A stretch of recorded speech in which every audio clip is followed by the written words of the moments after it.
Good morning. Today we're going to finish up Chapter 8. We have Section 3, Native Americans, to go.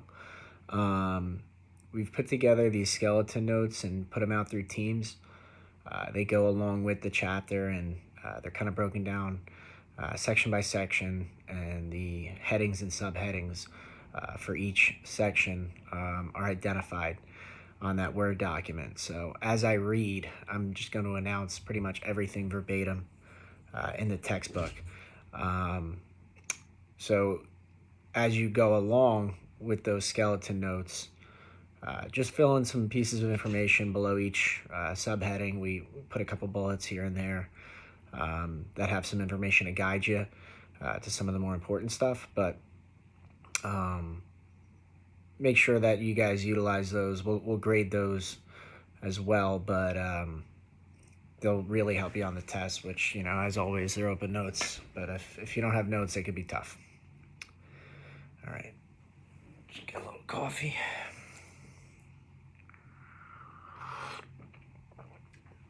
Still hot. All right. Section 3, Native Americans. Main idea. Settlement of the West dramatically changed the way of life of the Plains Indians. An American story. In October 1867, a Comanche chief named Ten Bears arrived with other Native American leaders and their followers at Medicine Lodge Creek in present-day Kansas to meet with federal treaty makers and Army officers. Federal officers wanted them to sign a treaty agreeing to move to confined areas called reservations and to submit to American authority. In return, the government offered them food, housing, instruction in farming, and other assistance. After listening to the treaty makers, Ten Bear spoke against moving to a reservation. That which you say we must now live on is too small. The Texans have taken away the places where the grass grew thickest. The white man has the country which we loved, and we only wish to wander on the prairie until we die. In the end, Ten Bears and the other chiefs had little choice but to sign the treaty. The Army's main representative at the council, General William Tecumseh Sherman, told them bluntly that they would have to accept the deal. You can no more stop this than you can stop the sun or the moon. You must submit and do the best you can. Adapted from Tribes of the Southern Plains. Culture of the Plains Indians. For centuries, the Great Plains was home to many Native American nations. Some lived in communities as farmers and hunters, but most were nomads who roamed vast distances following their main source of food, the buffalo. Despite their differences, the groups of Plains Indians were similar in many ways. They lived in extended family networks and had close relationships with nature. Plains Indian nations, sometimes numbering several thousand people, were divided into bands consisting of up to 500 people. A governing council headed each band, but most members participated in making decisions. Gender determined the assignment of tasks. Women generally performed domestic tasks, rearing children, cooking, and preparing hides. Men performed tasks such as hunting, trading, and supervising the military life of the band. Most Plains Indians practiced a religion based on a belief in the spiritual power of the natural world. Cultures under pressure.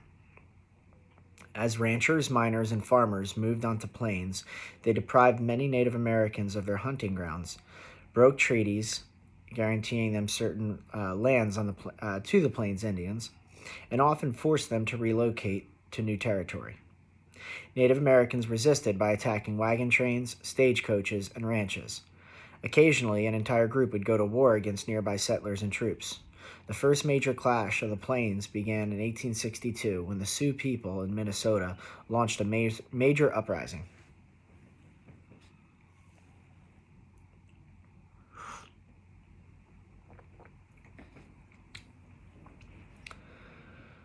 The Dakota Sioux Uprising.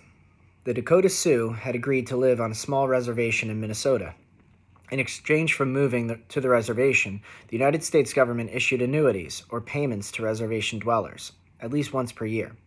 The annuities, however, amounted to only between 5 and 30 cents an acre, and much of that money ended up in the hands of American traders. These traders often made up stories about debts owed to them by the Dakota, and they took the annuities as payments. Congress made things worse for the Dakota in 1862 by delaying annuities. By August, the payments were a month late, and some of the Dakota were starving. Chief Little Crow asked traders to provide for his people food on credit. If they are hungry, trader Andrew Myrick replied, let them eat grass or their own dung. 2 weeks later, the Dakota rose up in arms, and Myrick was found shot to death with grass stuffed in his mouth. Little Crow reluctantly agreed to lead this uprising. He wanted to wage war against soldiers, not civilians, but he was unable to keep angry Dakota from slaughtering settlers in the area.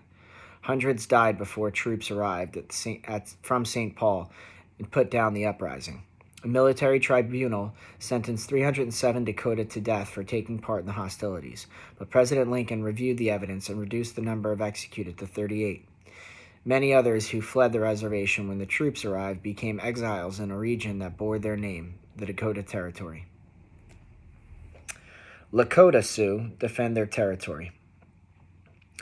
Following the Dakota uprising, the Army sent patrols far out onto the northern Great Plains to prevent further trouble among the Sioux there.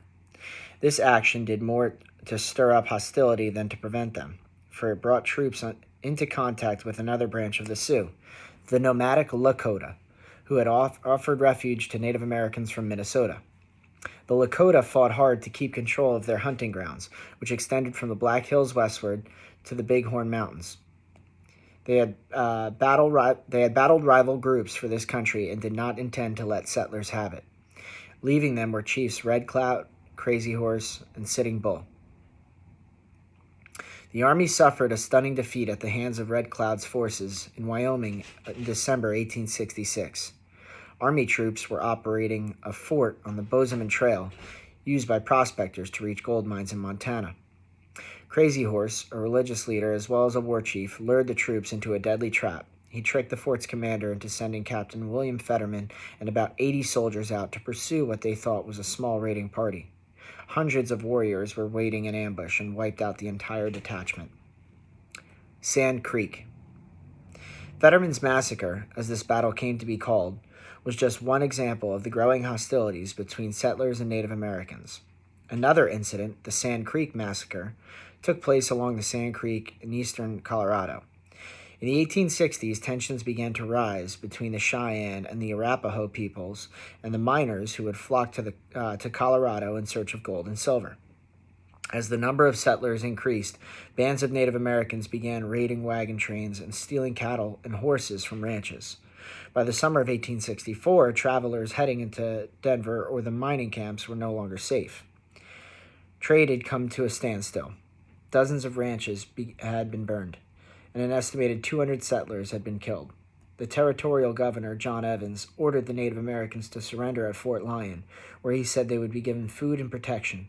Those who failed to report would be subject to attack. Although several hundred Native Americans surrendered at the fort, many others did not. In November 1864, Chief Black Kettle brought several hundred Cheyenne to the fort, not to surrender, but to negotiate a peace deal. The fort's commander did not have the authority to negotiate, and he told Black Kettle to make camp at Sand Creek while he waited for orders. Shortly afterward, Colonel John Shivington of the Colorado Volunteers was ordered to attack the Cheyenne at Sand Creek. When Shivington stopped at Fort Lyon, he was told that Native Americans at Sand Creek were waiting to negotiate. Shivington replied that since the Cheyenne had been attacking settlers, including women and children, there could be no peace. What actually happened at Sand Creek is unclear. Some witnesses stated afterward that Black Kettle had been flying both an American flag and a white flag of truce, which Shivington ignored. Others reported the American troops fired on the unsuspecting Native Americans, then brutally murdered hundreds of women and children. Still others described a savage battle in which both sides fought ferociously for 2 days. 14 soldiers died, but the number of Native Americans reported killed varied from 69 to 600, with some witnesses stating that very few women or children died. General Nelson Miles later called Shivington's attack the foulest and most unjustifiable crime in the annals of America, but a Senate committee investigating the incident decided that Shivington should not be charged. The truth of what really happened, remains unknown. A doomed plan for peace. Fetterman's Massacre and the Sand Creek Massacre, along with several other incidents, convinced Congress that something had to be done to end the growing conflict with Native Americans on the Great Plains. In 1867, Congress formed an Indian Peace Commission, which proposed creating two large reservations in the plains, one for the Sioux and the other for Southern Plains Indians. Agents from the federal government's Bureau of Indian Affairs would run the reservations. The Army would be given authority to deal with any groups that refused to report or remain there. This plan was doomed to failure. Pressuring Native American leaders into signing treaties, as the negotiators had done at Medicine Lodge Creek in 1867, did not reassure chiefs or their followers to abide by the terms. Those who did move to reservations faced much of the same conditions that drove the Dakota Sioux to violence: poverty, despair, and the corrupt practices of American traders. The last Native American Wars. By the 1870s, many Native Americans on the southern plains had left reservations in disgust. They preferred hunting buffalo on the open plains, so they joined others who had also shunned the reservations. Buffalo, however, were rapidly disappearing. Beginning with the gold rush, immigrants crossing the plains had killed off thousands of animals. Following the Civil War, professional buffalo hunters invaded the area seeking buffalo hides from markets in the east. Other hunters merely killed for sport, leaving carcasses to rot. Then railroad companies hired sharpshooters to kill large numbers of buffalo that were obstructing rail traffic. The Army, determined to force Native Americans onto reservations, encouraged buffalo killing. By 1889, very few of the animals remained. Battle of Little Bighorn. In 1876, fortune hunters overran the Lakota Sioux Reservation in South Dakota to mine gold in the Black Hills. The Lakota saw no reason why they should abide by that treaty that American settlers were violating, and many left the reservation that spring to hunt near the Bighorn Mountains in southeastern Montana. The government responded by sending an expedition commanded by General Alfred H. Terry. Lieutenant Colonel George A. Custer, commander of the 7th Cavalry, was with the expedition. An impulsive officer, Custer underestimated the fighting capabilities of the Lakota and the Cheyenne. On June 25, 1876, Custer launched a three-pronged attack in broad daylight on one of the largest groups of Native American warriors ever assembled on the Great Plains.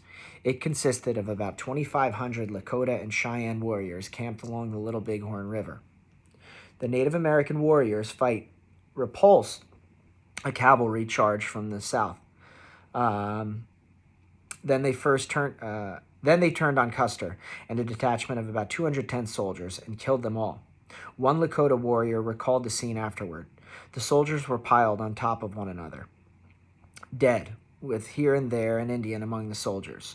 Horses lay on top of men, and men on top of horses.